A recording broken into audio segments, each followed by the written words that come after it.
Today is the last day in Washington, and we spent it at Seattle's waterfront. We started the day with the Argosy Harbor Tour with our reserved morning time slot. It is a 1-hour narrated tour around Seattle Harbor. There are refreshments for sale on board and restrooms.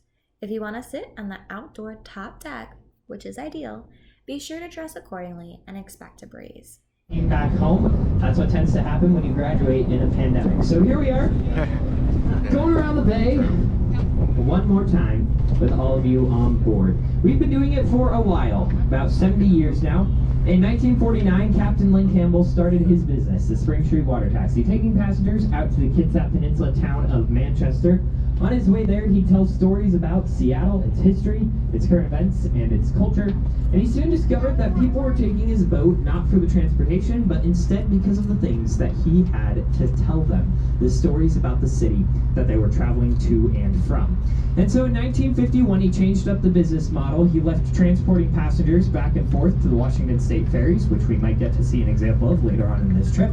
And he started taking the 1-hour harbor tour. So it's been 70 years. You all are taking part in a tradition which has lasted along Seattle's waterfront quite literally for generations. The original 1-hour harbor tour here in Seattle. Now the first thing that you may have noticed when you set foot on the piers is that they are not lined up with our city streets. They are angled off of Alaskan Way, about 35 degrees from perpendicular. The reason for this is due to zoning laws. When Seattle was originally being built, the city planners built our streets to line up with the waterfront. That made a lot of sense. However, King County demanded that the piers be built due east-west. That's how all of the zoning in unincorporated King County goes, and the piers, because they're over the water, are not considered to be in Seattle's zoning. So they were built due east-west, resulting in this angle, which turned out to be really helpful. Railroad tracks could be built all the way out onto the piers, and trains could be backed out onto the piers as well, allowing for ships to be offloaded directly onto these trains, which quickly sped up the process of loading and offloading these ships and distributing their goods around the United States. And as such, there was a ship that sailed into town in 1897. And according to their sailors, they had 1 ton of solid gold. It was the SS Portland arriving from the Klondike region in Alaska. And this was the event that took Seattle from being a frontier town with a sawmill and some piers to being the booming metropolis that you all see today. This was the Klondike Gold Rush, and Seattle was the launch point. More than 100,000 people came through Seattle. They had to buy up more than a year's worth of supplies before they left town. Canada would only let them in if they had all of those supplies because the trip up to Canada through Alaska was so dangerous. And so this was where people would leave. They would board ships here, travel up to the town of Skagway before crossing the White Pass into the Yukon Territory in search of their fortune. But not many fortunes. Bottom represents the lush areas of western Washington. Those 2 concrete walls with the tree represent the Atlantic Mountains, the sunrise Puget Sound Basin, the Cascade Mountains, and then the slightly browner grass at the top represents the dry arid regions of the state.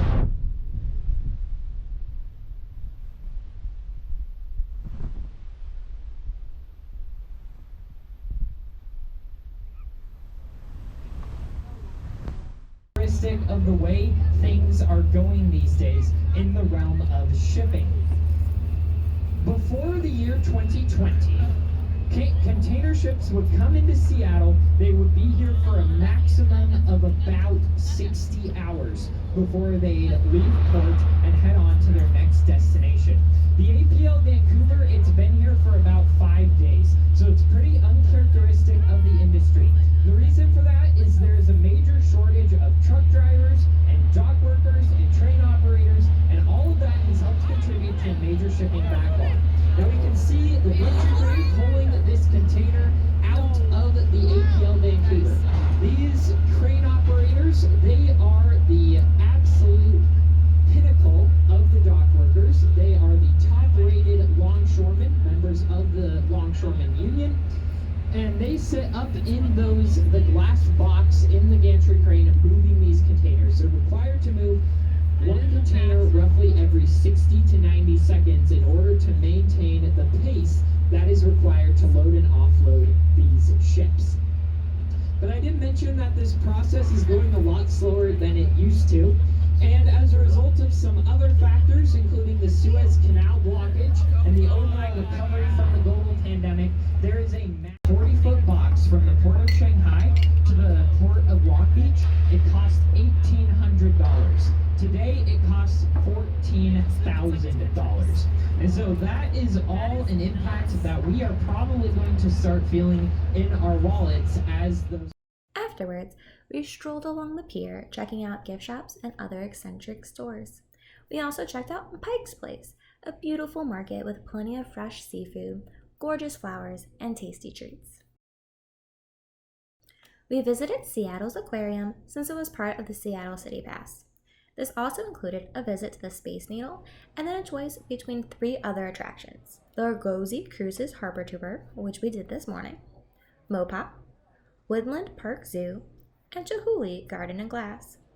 You can visit these attractions once over the course of 9 consecutive days. The CityPass is $115 for one adult. For the Seattle Aquarium, we did have a reserved time. Since it was a Saturday afternoon and located on the pier, it was quite busy, and those who didn't reserve a time had to wait in a long line to enter. They have a tide pool where you can touch various starfish and other creatures. There are plenty of fish to see, birds to spot, and seals and otters to visit.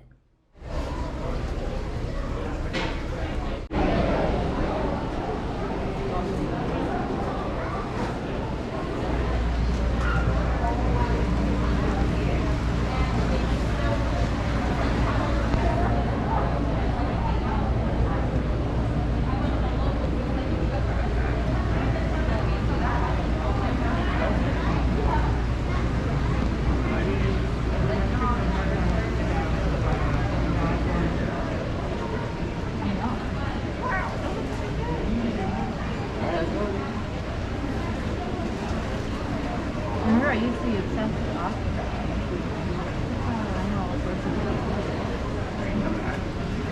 I told you the other day. I know that. I don't know. I know. They're really cool.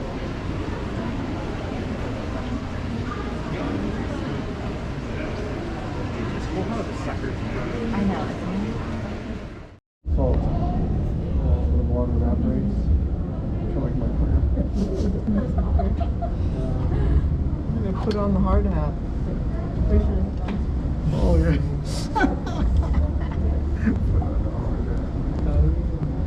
Oh. That'd be funny.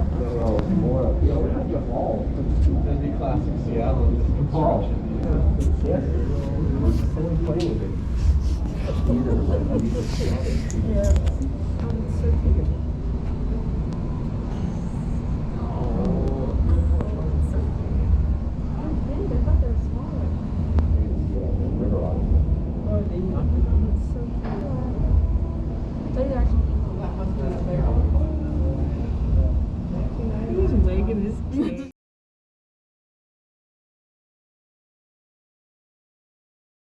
For dinner, we ate at the Crab Pot.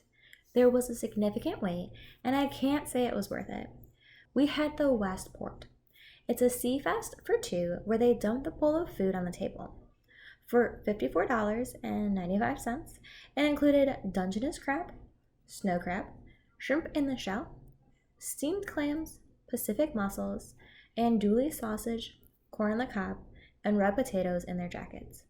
The biggest issue we had was that they had cold air blowing directly onto our food that not only made the environment uncomfortable, but the food very cold. We asked if they could turn it down, but since it was part of a large complex, they had zero control over it, and they couldn't move us elsewhere since the food was literally dumped on the table. It was cold. The melted butter for the seafood solidified within minutes and became a waste. They had to bring it to us probably 2 or 3 times. That night, we hopped on a plane and took the 2 long airplane rides back home. We highly recommend visiting Washington with its cities both large and small and vast natural wonders. We will definitely be back.